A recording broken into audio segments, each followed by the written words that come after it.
ኢዛና እና ኢዛና የኪራ ጓደኛና ትንሿ ይምጡልን። ለምንድን ነው ኢዛና እና ትንሿ የሌሉ? ትንሿንም መጨረሻዋ የት እንደሆነ ማየት እንፈልጋለን። ኢዛናስ የት አለ? በቃ ብዙ ጥያቄ ነው ያለው።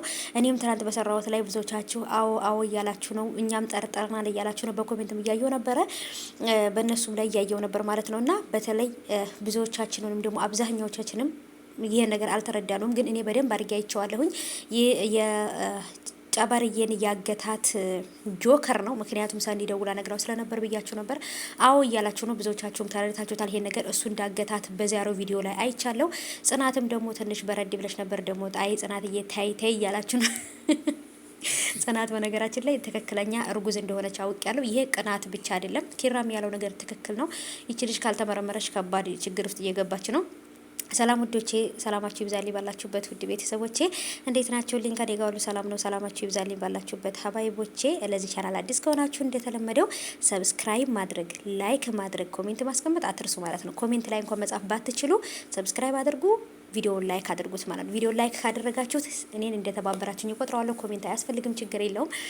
እና ውዶቼ እንግዲህ ሀናን ቤት ውስጥ መታ ባደረገችው ነገር ምክንያት ሀራ እንደው ይቺ ሀናን ብዙዎቻችን እንወዳታለን፣ አብዛኞቹ ደግሞ እንቃወማታለን። ምክንያቱም ይሄ ባለትዳር መሀል ላይ ውስጥ ገብታ የምትንቀዣቀዣው ነገር በቃ ኪራ ባለትዳር እንደሆነ ራሱ ወይንም ደግሞ ጽናት በጣም እንደምትቀና ጽናት ጋር በዚህ በሀና ምክንያት በጣም ብዙ ጊዜ ተጣልተው እንደነበረ እያወቀች ነገ መጠበቅ ትችል ነበረ።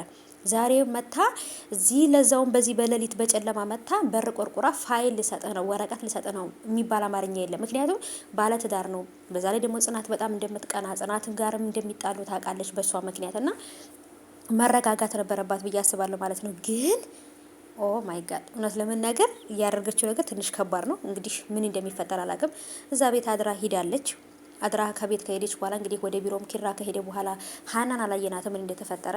ማነት ኪያዬንም ትንሽ አሟታል። የኪራን ጓደኛ እንግዲህ አሞኛል ብላው ስለነበር ጣጥቶ ሰክሮ እሷ ቤት ሄዶ እንዴ እኔ ወደ ቤት መግባቴ ነው የማውቀው እንጂ አንቺ ጋር ማን አመጣኝ ብሎ ነበር ያለውና አሁን በሷ ቤት አሁን እኮ በቃ እንደው ኪያዬ ለወንድሟ ብትደውል ይሻላት ነበር፣ ለሱ ከብትደውል ማለት ነው። እንደውም ከበሽታ ላይ ሌላ በሽታ ነው ልጁ ማለት ነው። እና ከባድ ነው። እና እንግዲህ ራኬብንም ለምኗታል። ጆከር ራኬብን እግሯ ጋር ተደፍቶ ለምኗታል። በጣም ትልቅ ስትረስ ውስጥ ናት፣ ጭንቀት ውስጥ ናት ያለችው፣ ትልቅ ችግር ውስጥ ናት ያለችው።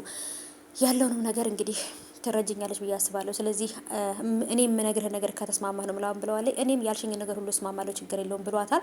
ወይ አንተ ከዛ ቤት መውጣት አለብህ ወይ የሆነ ነገር ልትለው ትችላለች። እሱም የምትለው ነገር ሁሉ ለማድረግ ዝግጁ ነው። ምክንያቱም ሰኒ እየተጎዳች ነው። ሰኒ ያለችበት ቦታ በጣም ከባድ ነው።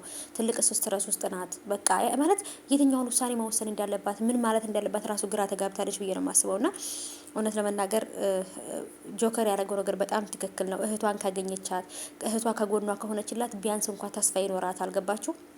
እና ስዊድ አልሞተም። ቤተሰቦቼ እናንተም በኮሜንት ስዊድ አልሞተም ሰኒንና ጆከርን ተደብቆ እየተበቀላቸው ነው የሚል ኮሜንት ማይቻለሁ። አዎ ቤተሰቦቼ እንደዛ ነው የኔ ውዱሽ ማለት ነው። ምክንያቱም እሱ እንደዚህ እያደረገ ህይወታቸውን ሲኦል ሊያደርግባቸው ነው የፈለገው። ሁለቱ ከድተውኛል ብሎ ነው የሚያስበው። ቢያንስ ሰኒ ኦሬዲ እንደማትወዱ ታውቃላችሁ። ግን ጆከር ጓደኛዬ ነው አምኜው ከኔ ጋር እንዲሰራ አድርጌው እንዴት ይከዳኛል ስላለ የቁም ሲኦል ውስጥ ነው ሊያኖረው የፈለገው። በቃ እስር ቤትም እንዲገባ አይፈልግም።